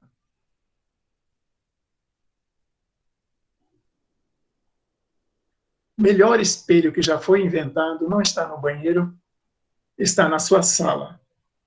Está na relação humana. São as outras pessoas. Quando você olha para outra pessoa, você se encontra, você se reconhece. Ô, Lisandra, eu vou pedir para você passar aí lá para frente para a gente terminar, porque eu também não quero cansar vocês. É que eu sempre preparo demais. Pode passar, vai passando, eu vou dizer quando é para parar. Pode passar. Olha, isso aqui, só volta um pouquinho. Outro desafio para nós é esse aqui, ó. Na nossa vida, os problemas não são problemáticos. Esse deveria ser o nosso olhar como educadores. E nós estamos formando cabeças, corações, homens e mulheres para os demais. Se nós somos desanimados, e se para nós tudo é problemático, se para nós tudo é difícil, o que eu estou ensinando? O que eu estou passando para as pessoas? E aí eu parto desse pressuposto. Olha a casa ali embaixo e olha o que ela se transformou em cima. Olha o que as crianças fizeram na calçada, no paralelepípedo, transformaram um problema em uma obra de arte. Tá? Não existe problema problemático. Seguinte imagem, só para a gente seguir, vai lá. Quando a vida não está colorida, ela é colorível. Pode passar? Fina é a ostra, que quando é incomodada pelo grão de areia, reage produzindo pérolas. Se nós temos esse olhar, sabe, sobre a vida, o problema, a pandemia, no fundo, é uma oportunidade. E é uma oportunidade para nós crescermos na empatia, no amor, na compreensão e na solidariedade. E eu cito um outro exemplo que os problemas não são problemáticos, é aquele professor suíço que foi passear com um cachorro nos Alpes. Vocês devem conhecer a história. E aí, enquanto ele estava passeando, ele de repente se deu conta que a calça dele estava cheia de carrapicho e o cachorro também tinha carrapicho no pelo dele. O que nós faríamos? E o que ele fez? Ele se abaixou, tirou todo o carrapicho da calça, levou para casa, analisou microscopicamente e no outro dia ele criou o velcro que nós usamos nas carteiras, nas mochilas e tantos lugares. Aquilo que era um problema se tornou uma oportunidade. Pode ter certeza, aquele aluno problemático que nós falamos, aquele aluno com dificuldade, aquela TPM federal, aquela situação difícil, ela, no fundo, é uma oportunidade para você e para todos. E com isso eu vou terminar. Passa lá para frente, viu? Vai lá no último bloco, porque nós vamos ter que pular alguns aí que eu preparei demais. Vai lá no fim. Outro, vai no sexto bloco.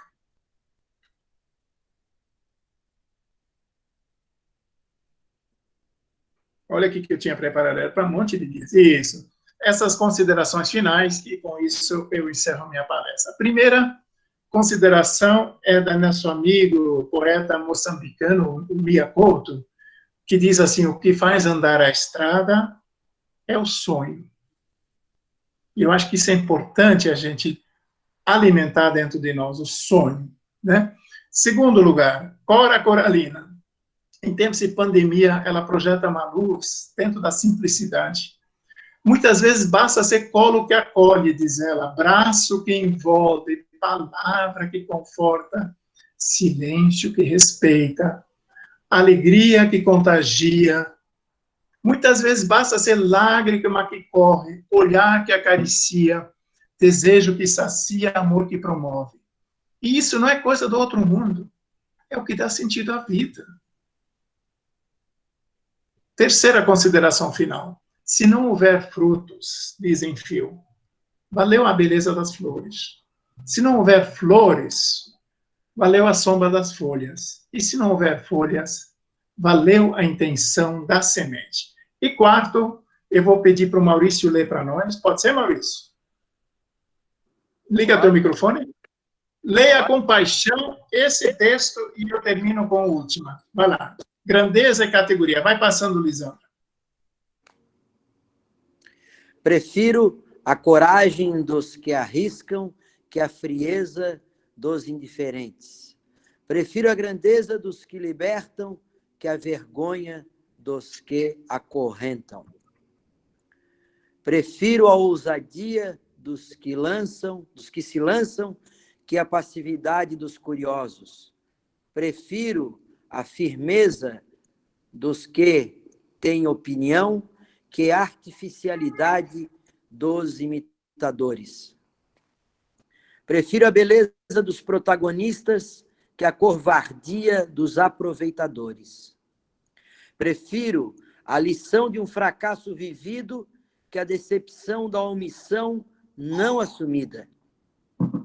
Prefiro o brilho nos olhos dos humildes que o sorriso falso dos prepotentes. Prefiro gestos que acendem velas pelo caminho que a facilidade em maldizer a escuridão. E o mais importante, Canísio Maier. E a última citação, com isso eu fecho, deixo para você se alguém quiser. E eu faço essas palavras como uma pessoa simples, mas convicta. Quero um dia poder dizer às pessoas que nada foi em vão, que o amor, a empatia, o respeito existem, que vale a pena se doar às amizades e às pessoas. Que a vida é bela, sim, e que eu dei sempre o melhor de mim, e que valeu a pena. Pode passar? Muito obrigado, gente, por esse momento. Canísio, ó, ficaria eu aqui a tarde inteira escutando você pelas diversas dezenas, centenas aí de pessoas dizendo quero mais, live maravilhosa e assim vai, eu não preciso dizer o brilho. Nesse exato momento são 222 pessoas na sala, 222, temos mais de 200 lá na nossa transmissão. Canísio, eu vou falar 2 minutinhos enquanto a gente está abrindo ali a possibilidade de quem quiser fazer uma pergunta. Eu já tenho a pergunta do Flávio e a Raquel também vai fazer a primeira pergunta. Se tu me permitires, a gente vai ficar mais um pouquinho contigo. para a gente poder interagir, fazer alguma pergunta. Canísio, fiquei encantado com tudo que você falou. Acredito piamente nas coisas que você fala. E você falando, me veio na minha mente muitas coisas. Quando você falou da vida, que é inédita, hoje é sexta-feira, eu fiz 2 lives essa semana, onde eu disse que a vida é inédita, a vida é curta e a vida é rápida. E essas 3 palavras nunca foram tão verdadeiras como esse momento e esse tempo de pandemia. Tenho dito também, Canísio, uma frase muito linda do Jorge Luiz Borges, que também me fez lembrar essa frase quando você falou algo sobre a felicidade. Jorge Luiz Borges falou assim certa vez: cometi o pior dos pecados que um homem pode cometer. Não fui feliz. A felicidade nada mais é do que o caminho. A felicidade é a caminhada, jamais é a chegada. A felicidade jamais é a chegada. A cada dia, a felicidade é a chegada e a renovação imediata, segundo a segundo. E quando você foi atrás daquelas perguntas, né, do que as pessoas se arrependem, eu lembrei, Canísio, que essa semana eu também falei numa live que aqueles que convivem comigo sabem aonde eu estarei no dia 30 de novembro, ao meio-dia. Nada me tira desse 30 de novembro ao meio-dia. Inclusive, ano passado, em um evento da educação, e eu liguei para o meu chefe, que é o prefeito: Jean, eu não vou a essa inauguração da educação. Ele assim: mas Maurício, é da educação. Mas tu conheces a minha mãe e tu sabe que no dia 30 de novembro é aniversário da minha mãe, porque ele também conhece a minha mãe, e no dia 30 de novembro eu almoço com a minha mãe. E sabe por que eu almoço com a minha mãe, Canísio? Porque se minha mãe morresse no dia 30 de novembro, eu faltaria o evento. A gente não precisa deixar as pessoas partir e parar tudo que estamos fazendo na nossa vida para ir a um velório. A gente pode ir para o aniversário. Por isso que a felicidade é um caminho e nada me tira desse dia. E quando você fala aquela frase, né, do Mário Quintana, que também é brilhante, me veio à mente a outra frase, também do Jorge Luiz Borges, que eu adoro, nos deixou no século passado, no ano de 1986. Só os imbecis nunca mudam de ideia. Olha que frase linda para o momento que estamos vivendo. Só os imbecis nunca mudam de ideia. Mário Quintana disse algo parecido ali também. Outra coisa que você falou que é muito legal, que para nós educadores é fundamental, que é o ser humano, ele é único, mas ele tem muitas dimensões, muitas dimensões. Por isso que quando a gente diz que um professor é um crânio, para ele ser um crânio, ele não tem que ser um animal quadrúpede, ele precisa ser gente. Ele não precisa ter só a dimensão do conhecimento. E não precisa ser só aquele cara, ou o cara é fera. Ele é muito bom como professor. Mas, querido, não queira conviver com esse cidadão fora da sala de aula. Ou não tenha coragem de fazer uma pergunta. Porque no dia que ele está entusiasmado e ele dá a sua melhor aula, ele também lustrou a ferradura e veio da aula. Então, o bom professor, aquele que a gente chama de professor nota 10, ele precisa ser, na sua individualidade, aquele cidadão que tem múltiplas dimensões que você aqui nos ensinou hoje. Precisa ser crânio e precisa ser gente. E gente é muito mais do que saber dar uma boa aula.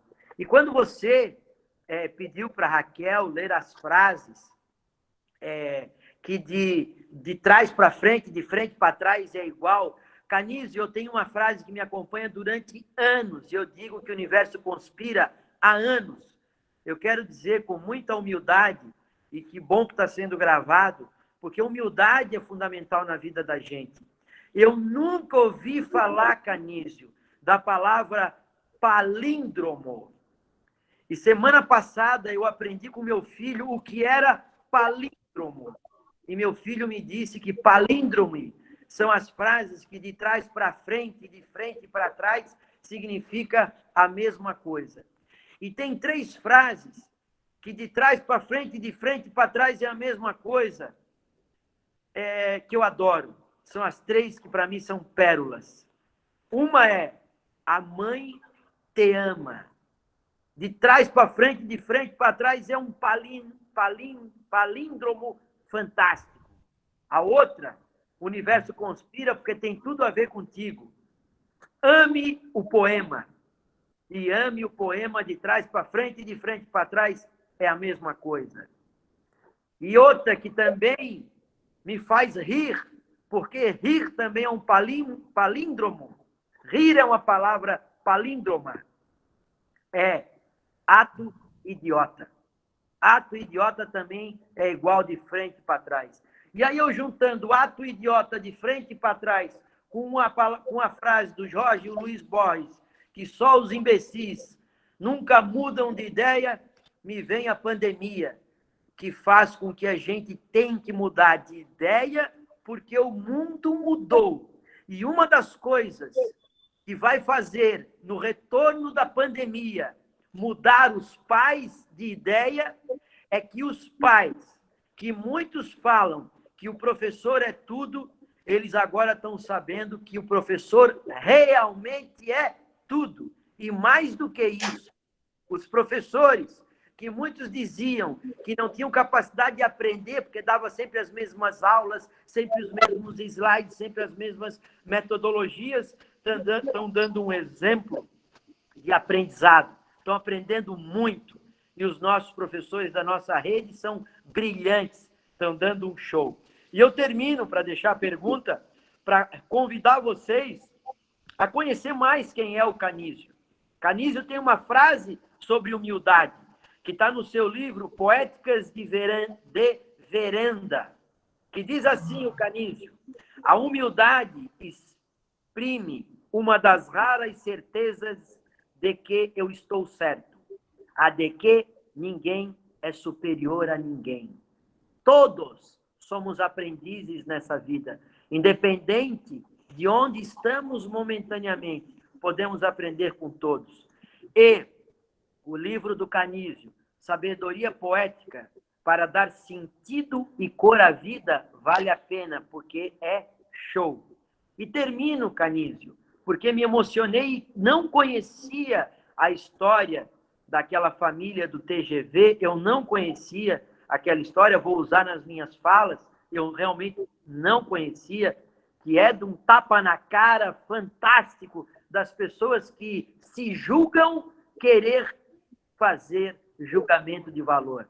Pois bem, tem uma frase do poeta Fernando Pessoa, que eu tive a honra de sentar naquele barzinho, às margens do Rio Tejo, onde ele escrevia seus poemas, e ele tem uma frase linda que diz assim: às vezes ouço passar o vento, e só de ouvir o vento passar, vale a pena ter nascido.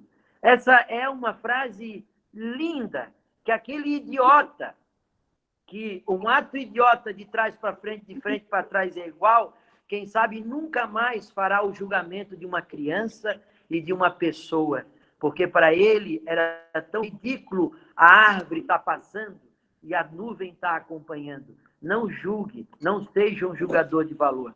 Eu quero fazer a pergunta do Flávio da Cruz, que fez uma pergunta muito legal, e depois eu passo a palavra, depois de você responder, Canísio, a pergunta que a Raquel quer fazer. O Flávio da Cruz faz a seguinte pergunta aí no nosso chat. Canísio, simpatia e empatia. E aí, conta para nós, é a mesma coisa, é diferente? Empatia e simpatia. Posso responder? Já? Sim. Ó, simpatia é um valor bonito, leve, gostoso, mas ele pode ser um pouco artificial. A gente se simpatiza.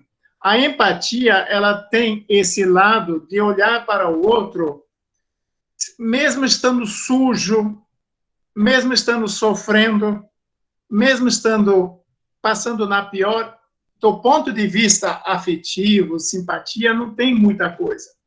Mas tem uma coisa, uma decisão interna, que é o valor que te move, porque você está olhando não porque ele é simpático, porque ele é agradável, porque ele pode ser um amigo em potencial, mas porque ele é um ser humano.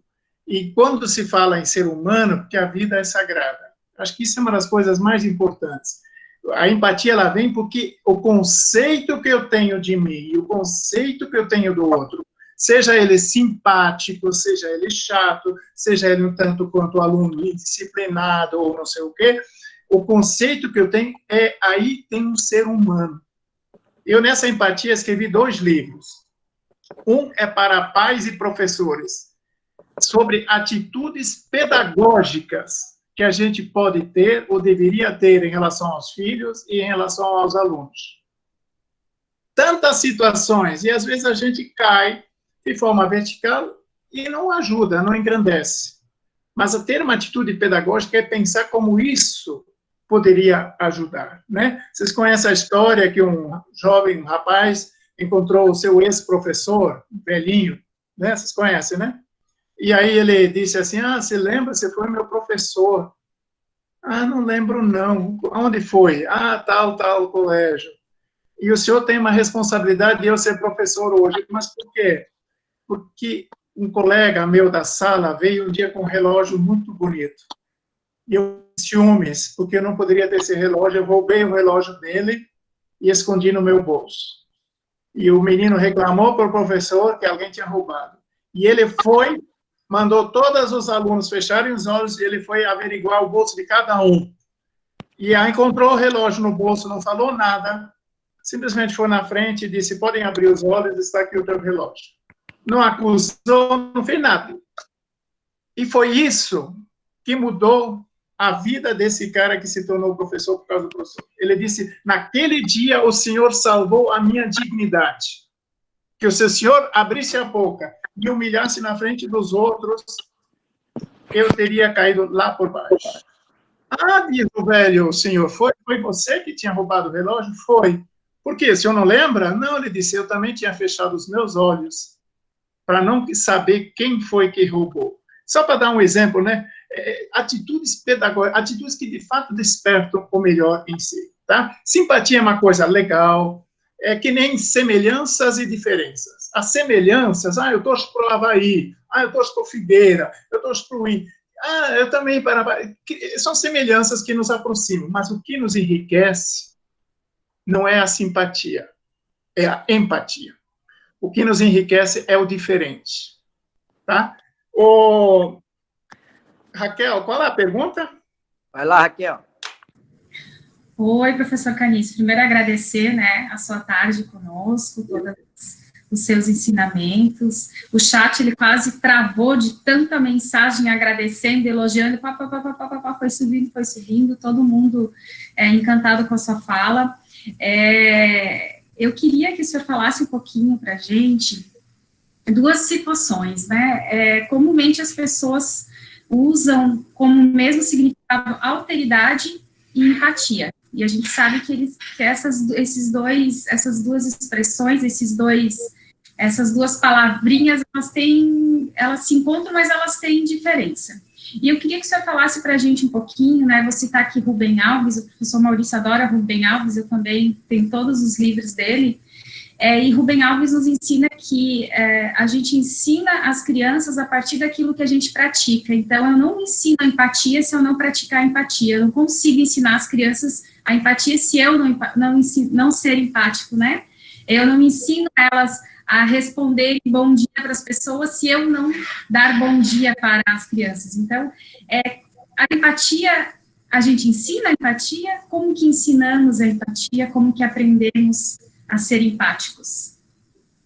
Você sabe que tem escolas no mundo que fazem exatamente um exercício, uma vivência de empatia.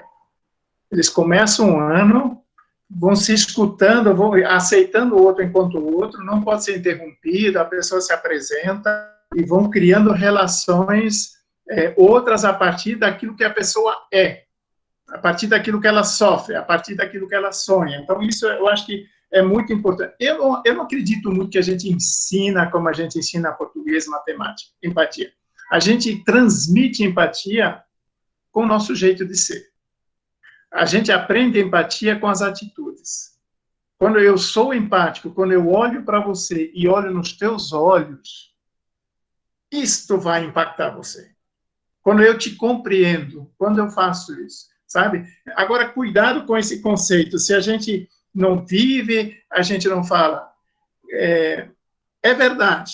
Eu acho que esse é o caminho. Mas cuidado que tem certas coisas que você ainda não consegue viver bem, mas você quer viver bem e busca viver bem. Por exemplo, você como educador não tem o direito de falar contra o perdão só porque você não consegue perdoar uma amiga. Você não tem esse direito.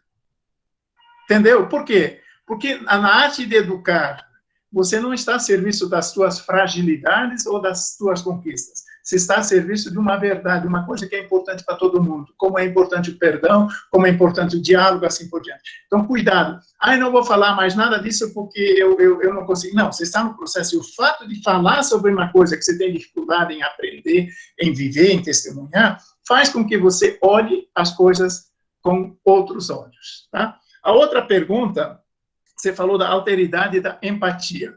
A alteridade é muito mais uma constatação do outro.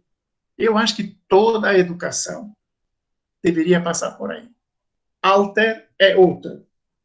Outro enquanto pessoa, outro enquanto homem, mulher, masculino, feminino, outro enquanto idades diferentes, outro enquanto transcendente, outro enquanto meio ambiente, outro enquanto natureza, sabe? A alteridade, ela é importantíssima. Eu acho que a gente deveria abrir esse leque, trabalhar a questão da alteridade como uma bandeira.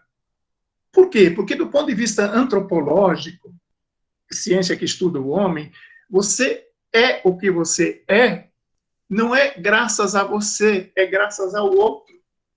É graças ao teu pai e tua mãe, é graças aos outros que fazem parte da sua vida. Se você olhar bem, tem hora que você tem uma reação parecidíssima com a tua mãe. Ou outra hora você diz, nossa, eu tive uma reação como o meu pai. Por quê? Porque nós carregamos tantos outros dentro da gente, educadores, amigos, paixões, situações, e a partir de todos esses outros, você encontrou o quê?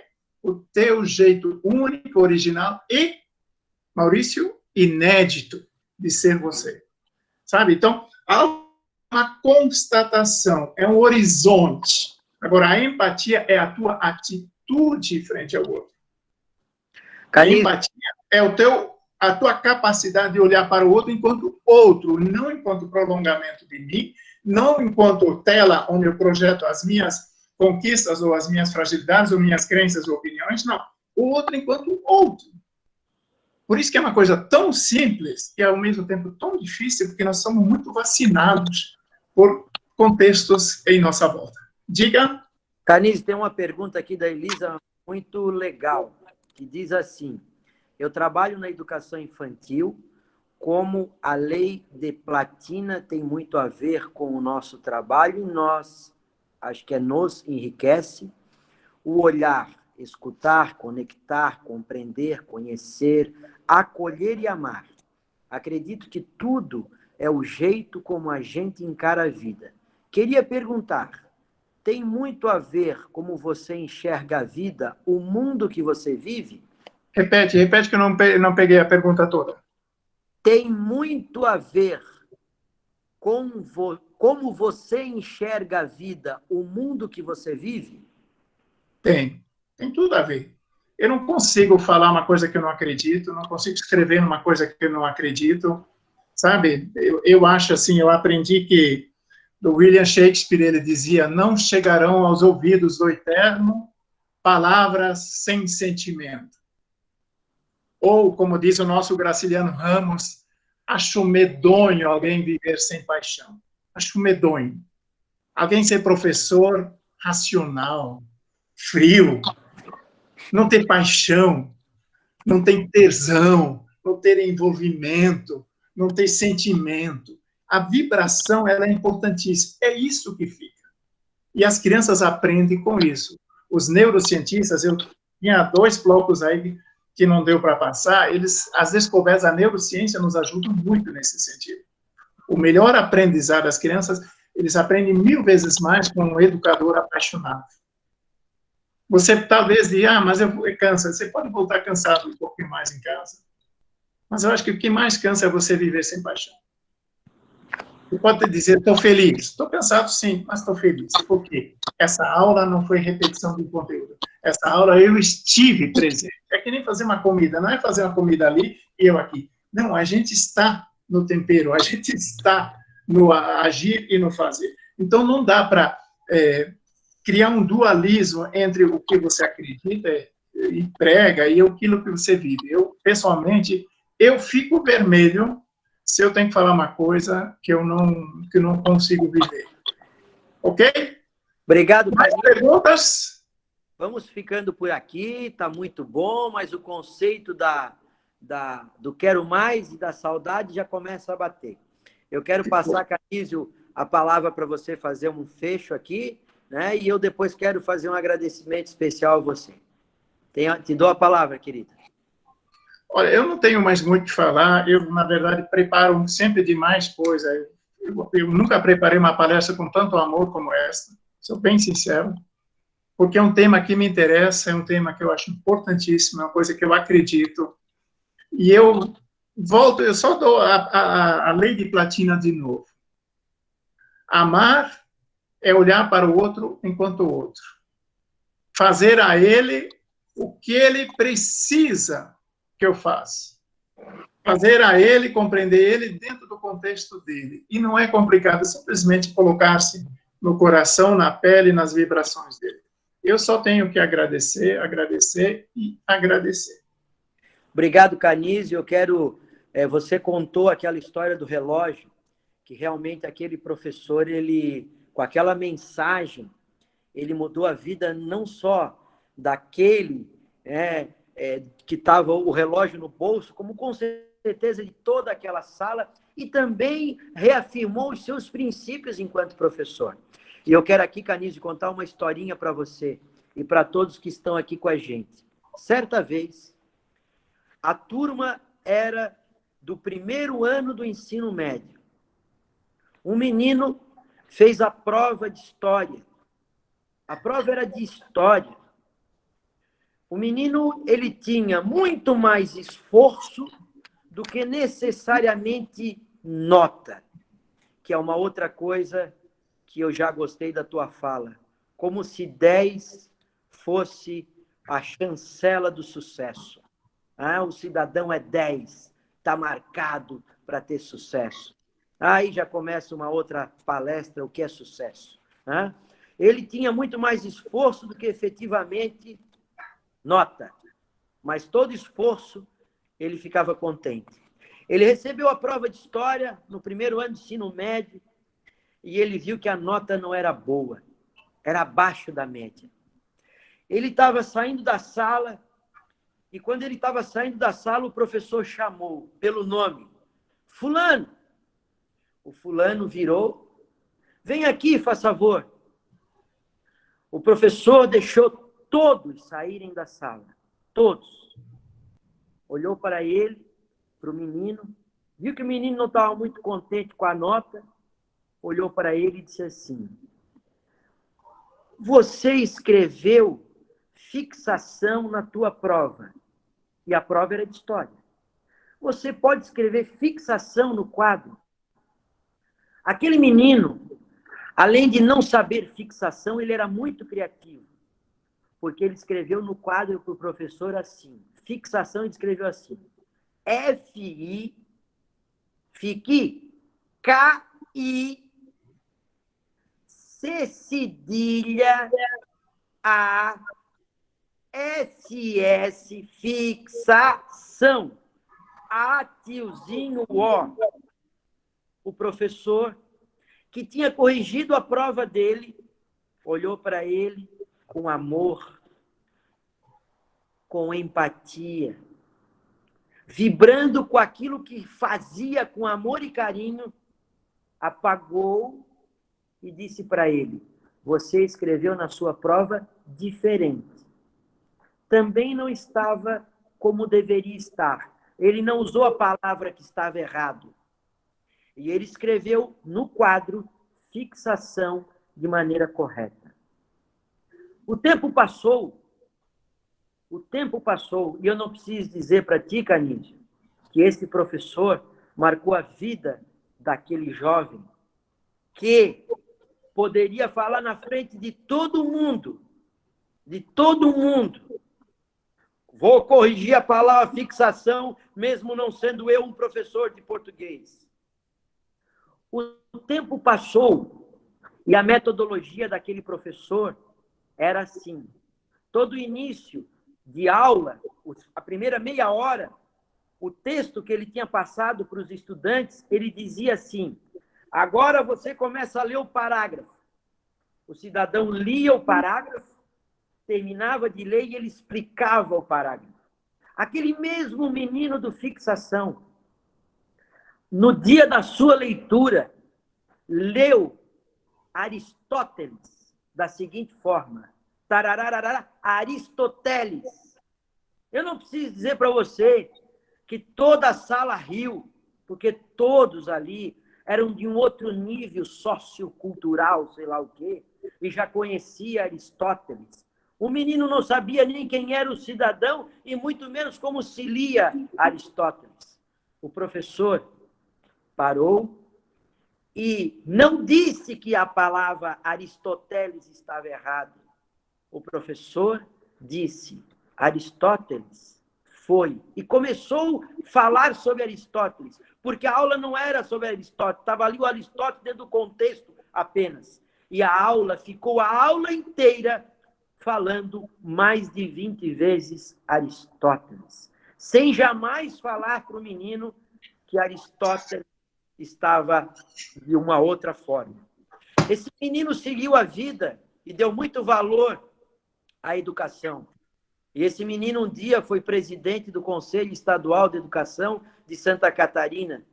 Criou um prêmio chamado Mérito Educacional.